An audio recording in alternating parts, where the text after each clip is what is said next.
ఒక రాజు వేటకెళ్తున్నాడు. వేటకెళ్ళే క్రమంలో మధ్యలో ఒక నదొచ్చింది. నది రాంగానే గుర్రంతో పాటు అతను ఆగేసి అక్కడ నిల్చొని ఉన్నాడు. నది దాటితే వేటకెళ్ళగలుగుతాడు. కానీ ఆ నది దాటాలంటే దాని లోతు ఎంతుందో తెలియట్లేదు. ఇంతలో ఎవరైనా అడుగుదామని చెప్పి చుట్టూ చూస్తే చాలామంది జనాలు ఉన్నారు. అక్కడెక్కడో అవతల ఒడ్డు దగ్గర ఒక వ్యక్తి చాలా రిలాక్స్డ్‌గా చెట్టు కానుకొని ఇలా కూర్చొని ఉన్నాడు. వెంటనే ఇతను ఇక్కడి నుంచి అక్కడికి, ఎందుకంటే ఇటుపక్క ఒడ్డు వాళ్ళని అడిగితే అందరికీ తెలియదు కదా, అటుపక్క ఆల్రెడీ ఉన్నాడు కాబట్టి అతను దాటితే తెలుస్తుందని చెప్పి నేరుగా అతను అడగంగానే, హే బాబు, ఈ నది దాటాలి, నా గుర్రంతో దాటగలుగుతానంటే అతను వెంటనే అక్కడి నుంచి గుర్రాన్ని కింద నుంచి పైదాకా చూసి నేరుగా ఈజీ దాటేస్తారు సార్ అన్నాడు. వెంటనే ఆయన మాట విని ఓకే అని చెప్పి రాజు గుర్రం వేసుకొని నేరుగా నది లోపలికి వెళ్ళాడు.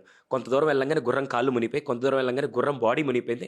ఇంకొంత దూరం వెళ్ళంగానే రాజు మోకాళ్ళ దాకా వచ్చి ఇంకా ఎలా అయినా ప్రాణాలు కాపాడుకోవాలని చెప్పి మళ్ళీ దూకేసి నేరుగా గుర్రాన్ని వెనక్కి తీసుకొని వెనక్కి వచ్చేసాడు. ఎందుకంటే ఇంక ముందుకు వెళ్ళాడని చెప్పి.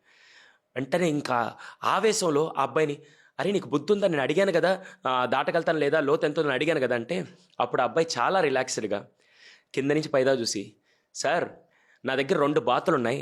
ఆ 2 బాతులు రోజు ఈ కార్నర్ నుంచి ఆ కార్నర్, అంటే ఈ ఒడ్డు నుంచి ఆ ఒడ్డు వరకు చాలా ఈజీగా ఈత కొట్టుకుంటూ వెళ్ళిపోతాయి.